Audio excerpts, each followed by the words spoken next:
আপনার কাছে। আশরাফ ভাই, আমি যদি আপনার কাছে জানতে চাচ্ছিলাম যে মানে এই যে আমরা হাতিয়ার বিষয়টি শুরুতে বলছিলাম, মানে সেই ঘটনাটি মানে ঘটনাটি কেন ঘটতে হবে? মানে যদি বলি হান্নান মাসুদ, সে এত বড় কোনো কি সেখানকার কেউ যে তার কোনো প্রোগ্রাম বা তার কোনো কর্মসূচি থেকেও বাধা দিতে হবে বা কি? দেখুন, আমরা গত জুলাই আগস্টে যা ভয় পেয়েছিলাম রাজনীতিবিদরা তাই করছেন। তারা তাদের দলীয় রাজনীতি করার চেষ্টা করছেন এবং তাদের রাজনীতির চরিত্র এতটুকুও বদলায়নি। এবং তাদের যে পুরনো চেহারাগুলো, আমরা কিছুক্ষণের জন্য বিভ্রান্ত হয়েছিলাম, মোহগ্রস্ত হয়েছিলাম। আমরা ভেবেছিলাম যে শেখ হাসিনার বিদায়ে আমরা এক কাট্টা এবং ফ্যাসিজম চলে গেলে আমাদের জীবন উন্নত হবে এবং কিছুটা শান্তি হবে। আপাত দৃষ্টিতে কিছুটা হয়তো হয়েছে, কিন্তু যেটি বদলানোর দরকার ছিল সেটি হচ্ছে রাজনীতির চরিত্র, একদম সংস্কৃতিটা। আমাদের রাজনৈতিক সংস্কৃতিটা কি? এখন এখানে কিন্তু শেখ হাসিনা তো একটা রাজনৈতিক সংস্কৃতির প্রতিভূ ছিলেন। সে ব্যক্তি বিদায় হয়েছে, অথবা তার সাঙ্গপাঙ্গরা বিদায় হয়েছেন, অথবা যারা খুন খারাপি করেছেন, গণহত্যা করেছেন, সেই যে মাসলম্যান, মাস্তান, টাকা পয়সা লুট করেছেন। আজকে প্রফেসর ইউনুস আবারও বলেছেন প্রায় $230 বিলিয়ন ওনারা চুরি করেছেন 15 বছরে, $35 বিলিয়ন। পৃথিবীতে সবচেয়ে বড় দুর্নীতির উদাহরণ কিন্তু এখন বাংলাদেশ।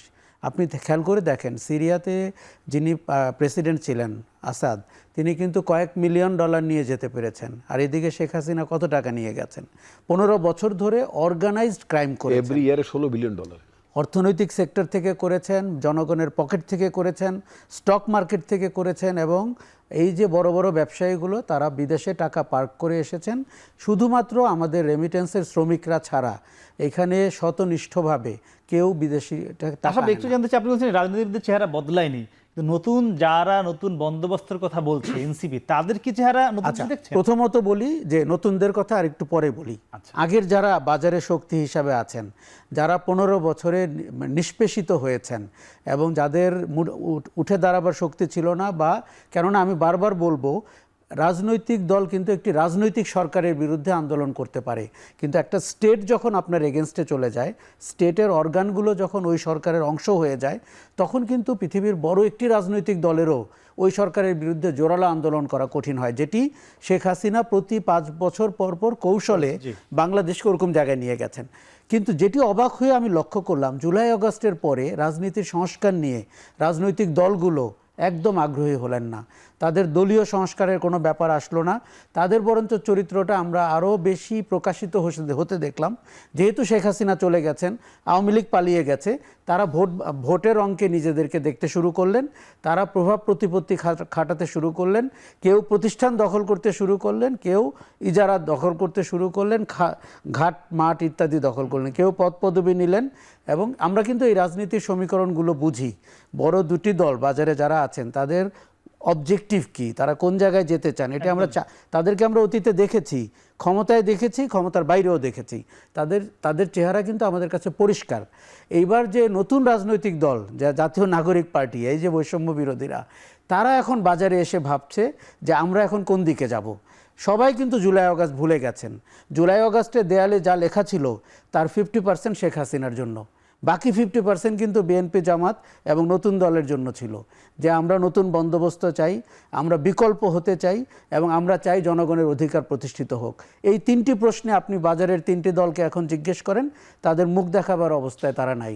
গত 7 মাসে কে কি করেছে মানুষ আবারও হিসাব রাখছে। কে বিভিন্ন গাড়ির উপরে উঠে ফ্লাইং কিস দিচ্ছে, বিভিন্ন জনকে আদর আপ্যায়ন করছে, কে প্রতিষ্ঠান দখল করছে, কে মনে করছে আমরাই সরকারে চলে এসেছি, এখন নির্বাচনটি প্রলম্বিত হলেই ভালো হয় আমাদের জন্য, কে তাড়াতাড়ি 3 মাসের মধ্যে নির্বাচন দাবি করেছিল যাতে খুব দ্রুত ক্ষমতায় চলে যাওয়া যায়। তার মানে হচ্ছে এদের কারোরই কিন্তু সংস্কারের প্রতি কোনো কমিটমেন্ট নাই। দেখুন, প্রফেসর ইউনুস সরকারকে এবং ছাত্রদেরকে দেখলে আমার প্রায় মনে হয় যে এই যে 2000 মানুষ মারা গেছেন, 30,000 ছেলে মেয়ে আহত হয়েছেন, এদের দায় আসলে কার? আপনি এই রাজনৈতিক দলগুলোর চেহারায়, আচরণে, কথায় এবং লোভের যে প্রবণতা আমরা দেখি, তার মধ্যে কোনো দায় টের পান? আমি কিন্তু পাই না। তারা কি চাচ্ছেন? গত 7 মাসে ধরেন সরকারটি অনেক ক্ষেত্রেই ব্যর্থ, অনেক ক্ষেত্রে তো সফল। রাজনৈতিক দলের একটি সংস্কারের নাম আপনি আমাকে বলেন যে এই দলটি এই সংস্কারটি করেছে? আমি মনে করতে পারছি না। পরিবারতন্ত্র থেকে তারা বেরোনোর চেষ্টা করেছে, করছেন না। তাদের দলের ভেতরে গণতন্ত্র নিয়ে তারা কথা বলেছেন। 99% রাজনৈতিক দলের কর্মীর রাজনীতি সম্পর্কে কোনো ধারণা নাই। তারা রাজনীতি নামে আমাদের ঘাড়ে যা চাপিয়ে দিয়েছেন সেটি অপরাজনীতি। কাজে তারা কি এটি স্বীকার করবেন? দেখুন, সুবিধা হচ্ছে অন্যের সমালোচনা করা।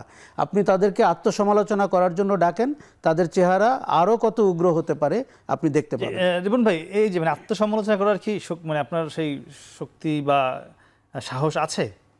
যেটি বললে এতক্ষণ কেন থাকবে না? না মানে কোনো কি সংস্কার হয়েছে? জুলাই আগে আওয়ামী লীগ যা করেছে এখন সেটি হচ্ছে কিনা? যেমন আপনাকে বলি, বাংলাদেশে রাজনীতিতে, প্রথাগত রাজনীতির যে আপনার এটা যে ঠিক মতো চলছে না, এটা যে একটা পরিবর্তন দরকার। আমরা একটা সবসময় একটা কথা বলতাম কি, দেখেন না পরিবর্তন দরকার, সেটা কিন্তু আশা বলেছে। সেই পরিবর্তন করার ইচ্ছা কেন নাই রাজনীতি দলের মধ্যে? আসছি, কেন থাকবে না? যেমন ধরুন, বাংলাদেশে আমরা সবসময় একটা কথা বলি, সুশাসন। সুশাসনের কথা বলি না? দেশে সুশাসন অভাব। তো সুশাসনটা কখন আসে? আমি একটা কথা প্রায় বলতাম, সেটা হচ্ছে যে সুশাসন আনার আগে দেশে একটা সুরাজনীতি দরকার। দেশে একটা সুরাজনীতি যখন আসবে তখন আপনার একটা সুসংসদ হবে। সেই সুরাজনীতি কে করবে? একটু আসেন না, একটু বলতে দেন ভাই, আমি বলছি। এটা প্রথম আপনার দরকার, you have to create a good politics. একটা গুড পলিটিক্স, একটা এনভায়রনমেন্ট ক্রিয়েট করবেন। তারপর ওই আপনি যেহেতু সংসদীয় ব্যবস্থা থাকবেন, আপনি তো চরমপন্থার লোক নন, তাহলে আপনাকে সংসদ সরকারের মধ্যে দিয়ে যেতে হবে।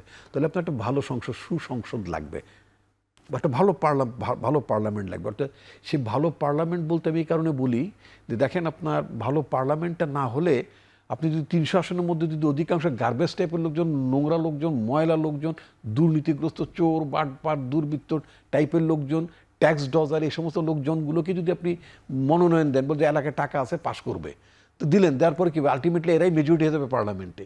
এখন আপনাকে তো গভর্নমেন্ট ফর্ম করতে হবে, মানে যেটা বললাম, এখন আসতে হবে সুসরকার। তো সুসরকার গঠন করতে হলে আপনি 30 জন বানান বা 40 জন বানান, আউট অফ যে পার্লামেন্টের মেম্বার আছে তাদের থেকে তো আপনাকে বানাতে হবে।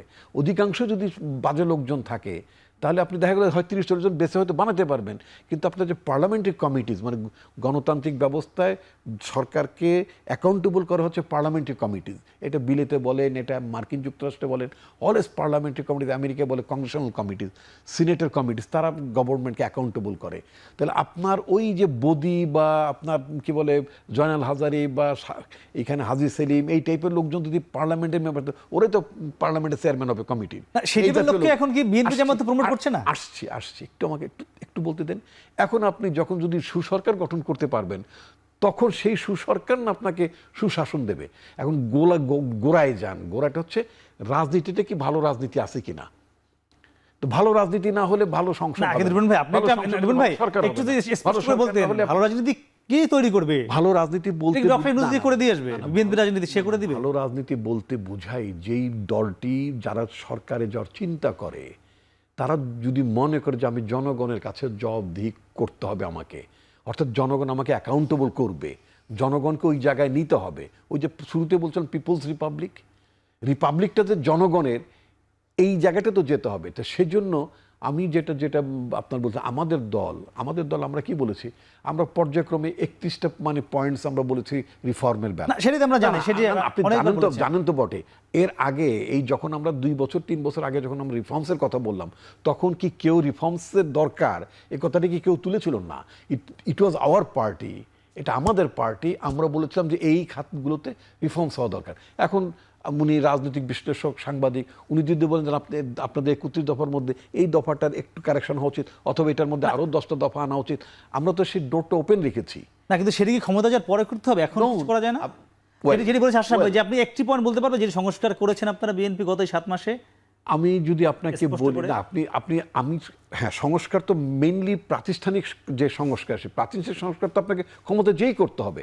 আপনি অপোজিশনে থেকে অথবা একটা পলিটিক্যাল পার্টি অ্যাজ ইনস্টিটিউশন, একটা পলিটিক্যাল পার্টি ইনস্টিটিউশন হিসেবে আপনি নিজেদের মধ্যে ডেমোক্রেসির চর্চা করেন কিনা। যেমন আমি যদি বলি, আমি আপনাকে একটা উদাহরণ জানতে চাচ্ছেন তো, মাই পার্টি অ্যাসাইন্ড মি, আমাকে একটা ডিভিশনে পার্টি পুনর্গঠনের দায়িত্ব দিয়েছে, একটা বিভাগে। সেখানে আমরা কি করছি, আমাদের পার্টির তৃণমূল পর্যায়ে একেবারে ভোট, মার্কিন যুক্তরাষ্ট্রে আপনার গণতন্ত্রের ভোট নেওয়া দরকার নাই। You come to Faridpur division, ওখানে কিভাবে ভোট হচ্ছে, কিভাবে নেতৃত্ব নির্বাচন হচ্ছে। এটা কিন্তু সাংগঠনিক বর্ণনা, এটা কিন্তু সংস্কৃতির পরিবর্তন না, সেটাই কিন্তু বিষয়। হ্যাঁ, সেটা রাজনীতির চরিত্র নিয়ে কিন্তু কোনো কথা হচ্ছে না। রিপন ভাই যেটা বলছে এটা সাংগঠনিক। হ্যাঁ, অবশ্যই সাংগঠনিক। এবং সেখানে কিন্তু দেখেন যারা অপকর্মের সাথে যুক্ত, যারা টেন্টেড ইমেজের লোকজন, তারা আমাদের নেতৃত্বের কাঠামো তো আমি যে দায়িত্বপ্রাপ্ত যে বিভাগ সেখানে আমরা আনতে দিচ্ছি না। আমরা ভোটের আগে ডিবেট করাচ্ছি। আমি বলেছিলাম যে অত দূরে মার্কিন যুক্তরাষ্ট্র যাওয়া দরকার নেই। যেমন আমি একটু বলি, এই রাজনৈতিক দলগুলোর অর্থের উৎস কি?